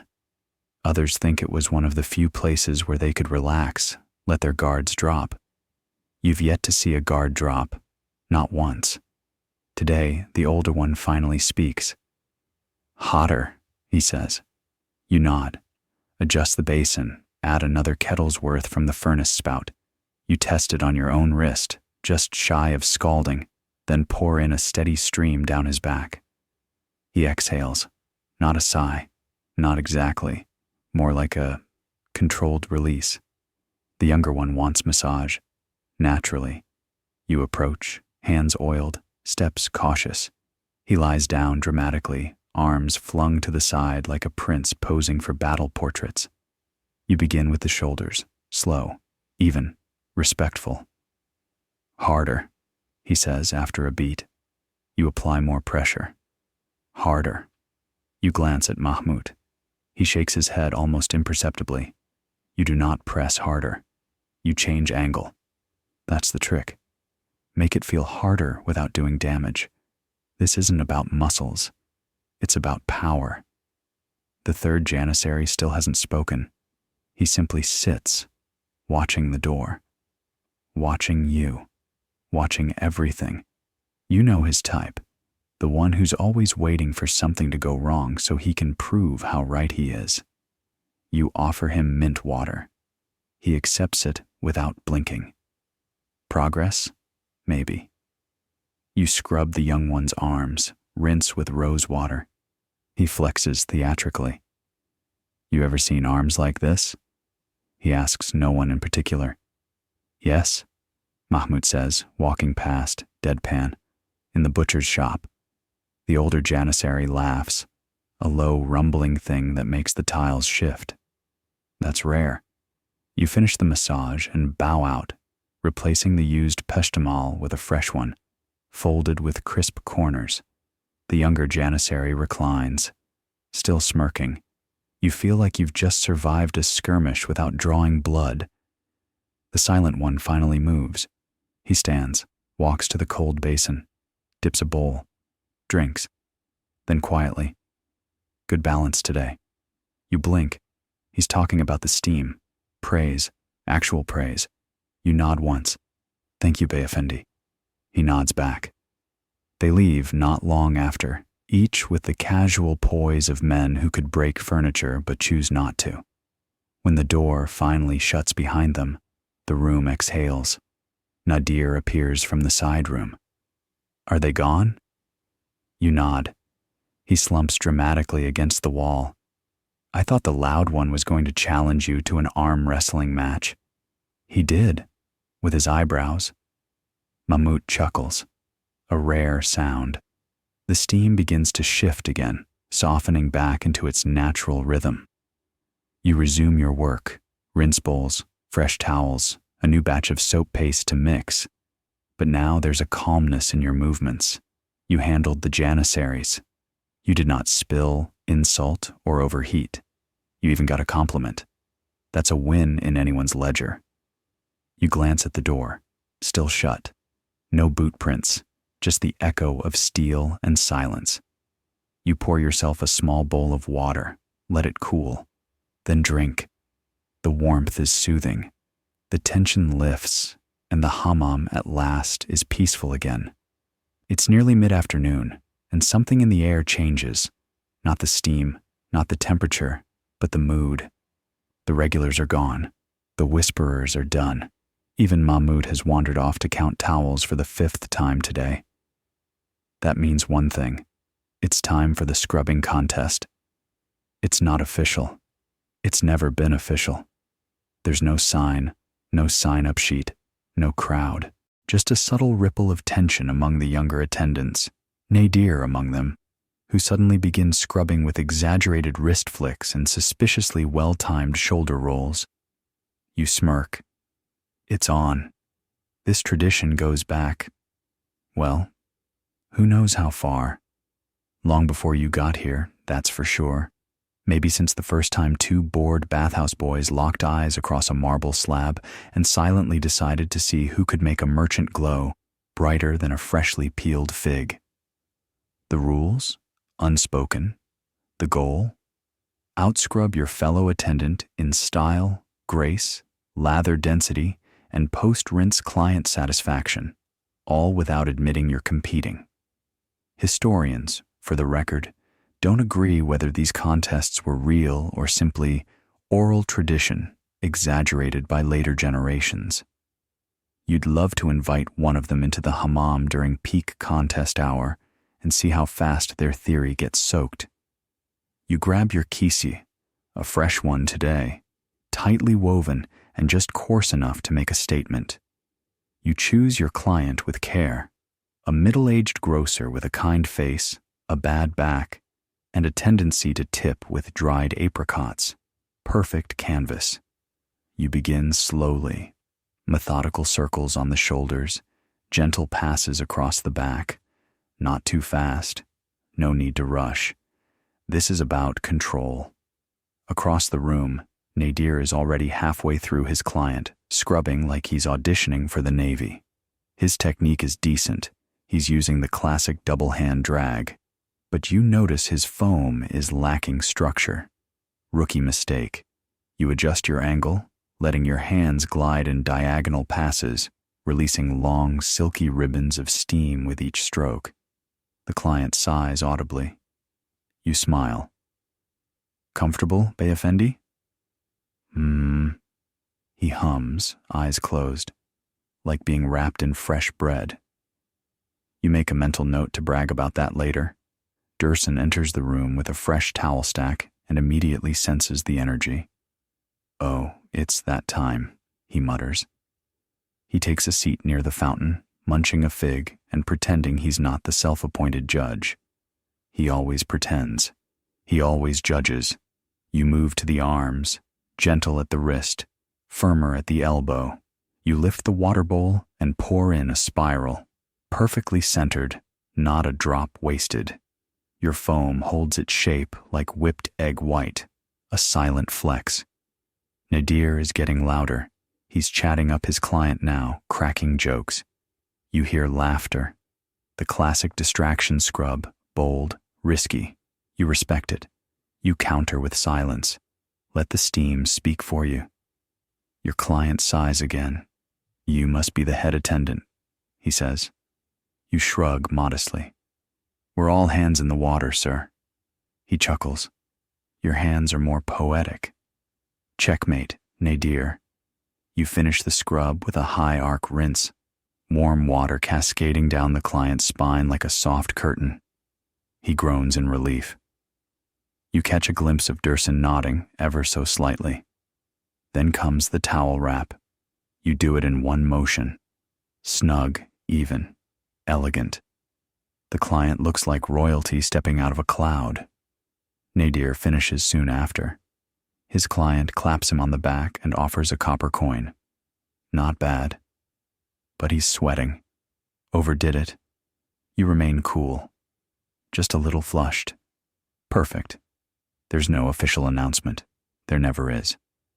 But Dursun clears his throat, stands, and says, Well, I suppose both clients survived.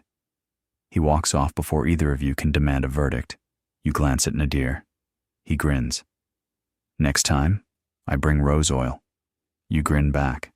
Next time, I use 2 kisses. You bump shoulders like equals, because this playful rivalry, this pride in your work, this moment of flair, is part of what keeps the hammam alive. You're not just attendants, you're craftsmen, performers, artists of water and heat. And these contests, as silly as they are, remind you why it matters. Because every perfect scrub, every sigh, every drop of well-aimed rinse water, it's all part of the story you're writing with your hands. Later, as you fold towels and prepare for the next round of guests, Mahmoud walks past, casually sniffing the air. Too much lemon, he says flatly. You and Nadir both look at each other. Simultaneously. Wasn't me. Mahmoud doesn't even stop walking. Your foam was too showy. You blink. You were watching. He grunts. If you're going to perform, do it with balance. Then he disappears down the hallway. You both nod. Lesson received. Next time, balance, foam, and maybe a little saffron oil. Just for flair. You've hit the lull. That sleepy mid-afternoon hour when the marble is warm, the steam is lazy, and no one seems in a hurry. Not the clients, not the staff, not even the ghosts in the forbidden hallway. And so, naturally, your thoughts turn to the forbidden luxury of every hammam worker. The secret nap. You've perfected it over time. It's not sleep, really, just a very strategic state of rest where your eyes are half open, your hands stay towel adjacent, and your ears remain tuned to the sound of falling bowls or Mahmoud's approaching sandals. Historians don't talk about this, of course. You won't find it in any imperial records or travel journals. No scholar has ever scribbled, "At the 5th hour of heat, bathhouse attendants engage in what may be described as a tactical doze." But you do. Because if you don't, you'll collapse mid-scrub like a badly folded peshtamal. Today, you've selected your spot with care, a shady corner near the basin wall, just behind a stack of fresh towels. The air here is cooler. The stone bench is warm, but not scalding. And, most importantly, the angle gives you a clear line of sight to both the main door and the mirror, in case Mahmoud decides to patrol. You sit, stretch, settle. You drape a damp cloth over your eyes, not for concealment, but for the ritual. Nadir once tried this without the cloth and got startled awake by a client asking for directions to the lemon-scented soap. You slow your breathing. Let the hum of the hammam fade into the background. Water trickling, steam hissing, footsteps too light to worry about. You drift, only slightly, still alert, still within reach of consciousness, but drifting. In this near sleep, strange thoughts appear. You remember a client who claimed he saw jinn in the steam. You think of the merchant who always mumbled tax rates in his sleep. You hear, maybe, Mahmoud snoring softly 2 rooms away. He denies it every time. And then, a sound. Your eyes snap open beneath the cloth. Not Mahmoud. Not a client. A towel fell. Just a towel. You exhale slowly. Adjust the cloth. Sink again. You've trained yourself to wake at specific sounds. The clang of a copper basin, the splash of a dropped rinse bowl, the unmistakable throat clear of someone about to ask for a little more heat in the corner, please. But here, now, the hammam cooperates. No one calls your name. No one slips. No disasters. Just the quiet pulse of stone, water, and light. Dursun once swore he achieved actual enlightenment during one of these naps.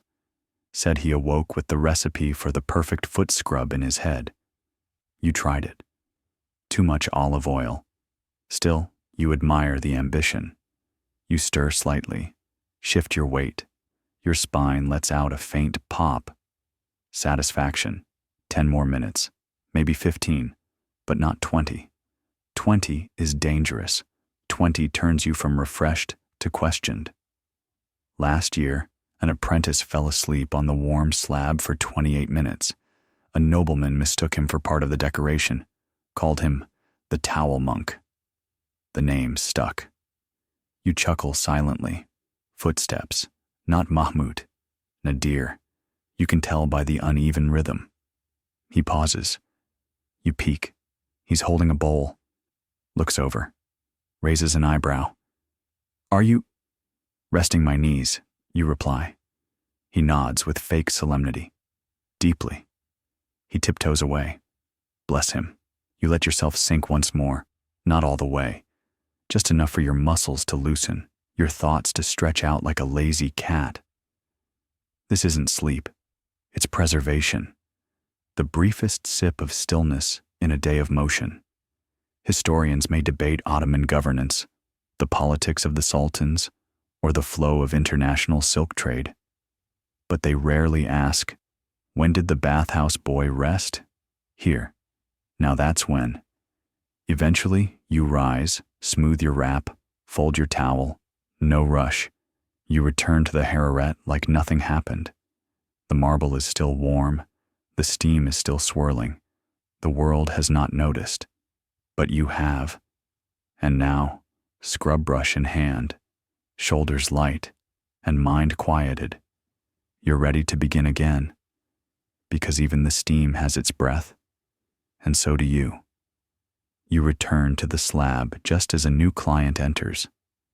A scholar, judging by the ink stains on his fingers and the subtle way he frowns at everything. He greets you with a nod, a soft cough, and a scroll tucked under one arm. I'll be needing a thorough scrub, he says, and some absolution if you have it. You smile politely.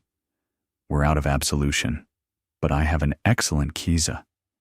He chuckles. That'll do. You begin the rinse. Warm water. Gentle pour. The scholar sighing like a man finally letting go of a long week filled with bad handwriting and worse arguments. You can tell immediately. This isn't just a physical cleaning. This is symbolic. Ritual. Intentional. You've seen this before. Some men come to the hammam to sweat out wine. Others come to forget arguments or bruised pride. But some come to scrub away what they believe are sins. And they want you to help. You kneel beside the scholar, begin lathering with olive paste and crushed basil.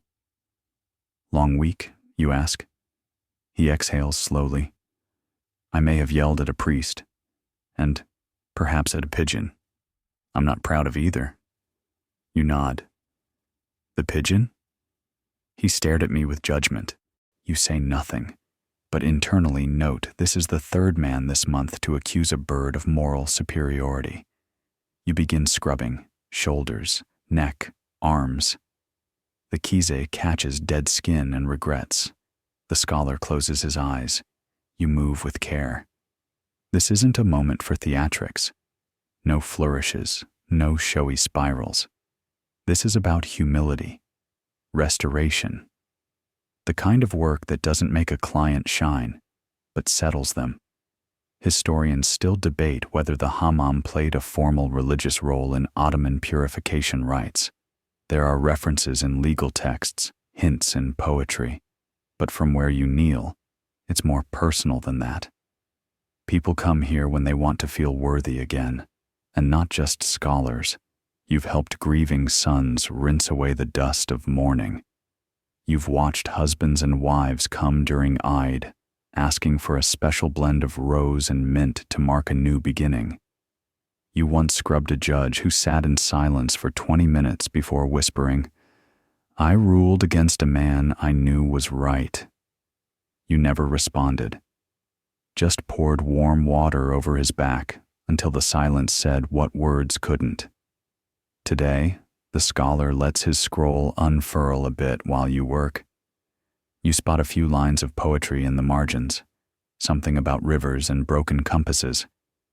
He doesn't explain. You don't ask. You know, he says softly. In the Quran, cleanliness is half of faith. You nod. And scrubbing is the other half? He smiles. Today, maybe. You finish his rinse. Pour carefully along the spine. Water traces its way through muscle and thought. You hand him a towel, embroidered, warm, gently scented with cedar and sage. He stands slowly, adjusts his wrap, and pauses. Do you believe it helps? He asks. The keza? Number the cleansing. You meet his gaze. I think it helps if you want it to. He nods, takes the scroll, leaves without another word. Later, in the quiet between clients, you sit at the edge of the Hararet, watching the steam drift up through the small glass dome windows, those little stars in the ceiling that let in just enough light to remind you the world continues above. You think about sin, not in the thunder and lightning way the preachers describe, but in the slow, daily kind, the failure to listen, the word said too sharply, the kindness postponed, the pride you scrub at with your own kizzy when no one's looking. You remember your father's hands, coarse, strong, calloused from olive fields. He used to say, "We are all born with mud on us. Life is just the rinsing." You always like that. The next client is a young apprentice, barely more than a boy. Shy, awkward, still not used to the public nature of the hammam. You guide him to the basin, begin the routine. He flinches at first, then relaxes, breath by breath, like a thought being slowly soothed out of his body. You scrub gently, rinse often, and say nothing, because sometimes silence is the purest soap. When he stands, blinking and rosy-cheeked, he bows to you, too deeply. You bow back, just enough. Steam rises again. The room resets, and you, humble attendant of water and warmth, resume your place, not as priest, not as philosopher, but as the one who listens with your hands, because in this house of marble and mist, scrubbing sins may not be sacred, but it is something very close.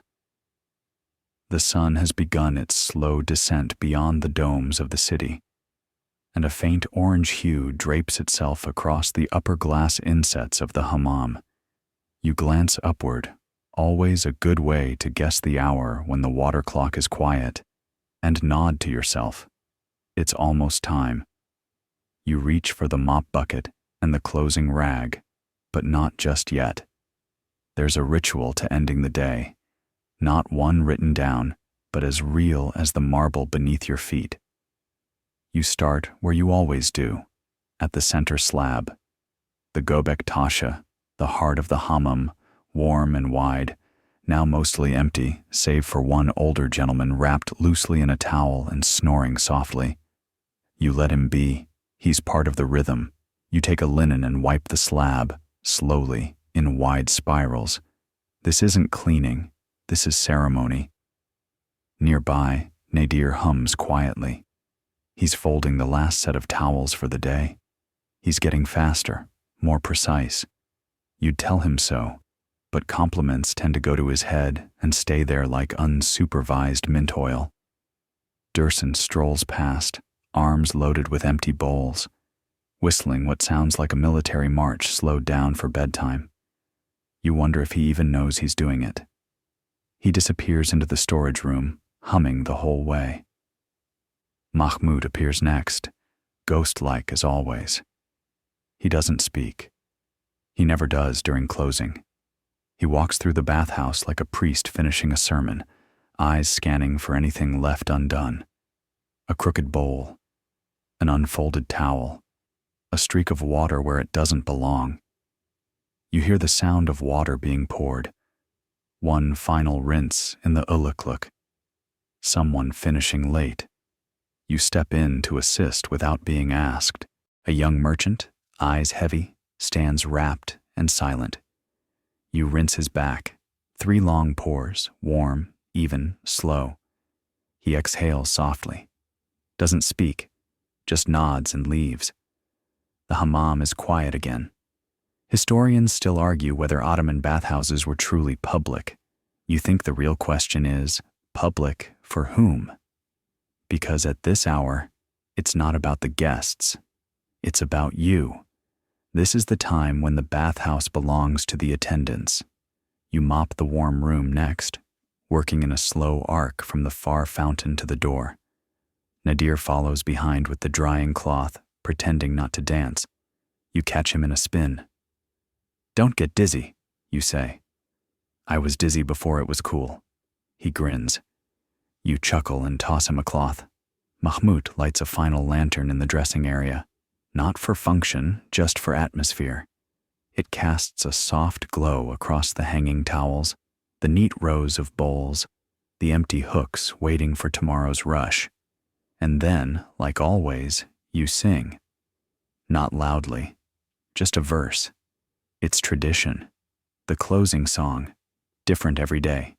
Today, it's one your mother used to hum while shelling almonds on warm spring mornings.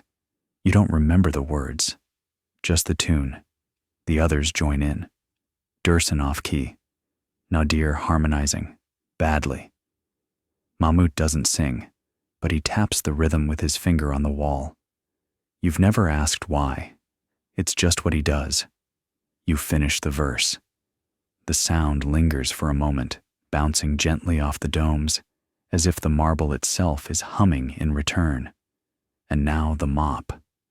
You dip it once, wring it out, then move through the sokluk, past the bench where the fig merchant always sits, around the table where the mirror leans. Every corner has a memory, every tile a footprint now wiped clean. You step back, survey the work. The hammam, once buzzing with laughter and sweat and scandal, is now perfectly still. You leave one towel folded at the entrance, always the same color, always the same corner facing out. It's your way of telling the night air, "We'll be back tomorrow." The furnace hisses softly, dying down to embers. Nadir blows out a lantern. Mahmoud locks the back gate, and you, keeper of steam and scrub, gather your things. You leave last, always, because someone has to say goodnight to the bathhouse, and tonight, like every night, it thanks you in silence. The city outside has quieted. The bathhouse, still warm from the day's labor, exhales its final breath of steam into the night. You sit, finally, not because someone told you to, but because the marble slab is empty, the towels are folded, and there is nothing more to pour, rinse, or wipe.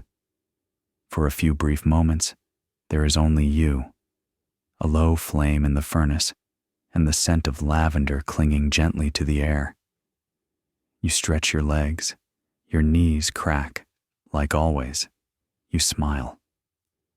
Across the room, Nadir is dozing upright against the basin wall, his chin slowly sinking into the collar of his tunic. Dursun is muttering in his sleep in the storage closet, probably about soap prices or ghost towels. Mahmoud is still awake, still folding something, because of course he is. You wonder if he even knows how to stop. There's nothing left to do, and yet, somehow, the hammam keeps holding you. Like warm arms, like a memory you don't want to disturb. You let your thoughts drift, back to the morning when you poured the first bowl, back to the laughter of the women's hour, the silence of the scholar, the heat of the furnace, the look on the janissary's face when the water was just right. It was a full day, a hard day, a beautiful one. You close your eyes, just for a moment. You feel the warmth still rising through the stone beneath you, like a final ember that refuses to die. You think about how this same stone has held generations before you, and will hold many more after. The bathhouse is eternal, and for a brief time, you were part of its heartbeat.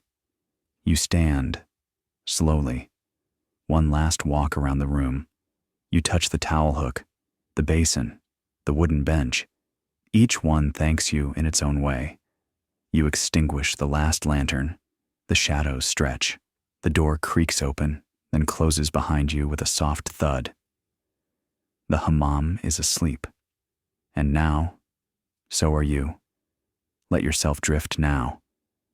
The marble is behind you. The steam has settled. The towels are folded. The bowls are stacked. And your shoulders are lighter than they've been in days. You're no longer rinsing backs or folding corners or balancing the fire in the furnace. You are floating, gently, on the memory of warm water and slow hands, of whispered songs and mint-scented silence. The bathhouse breathes without you now. Its walls hold your echoes. Its stones still warm where your feet once moved. Take one more breath. Slowly in. Hold. Let it go. You feel your fingers loosen. Your thoughts soften. The last threads of the day unravel like a peshtamal unwrapped at the end of a long soak.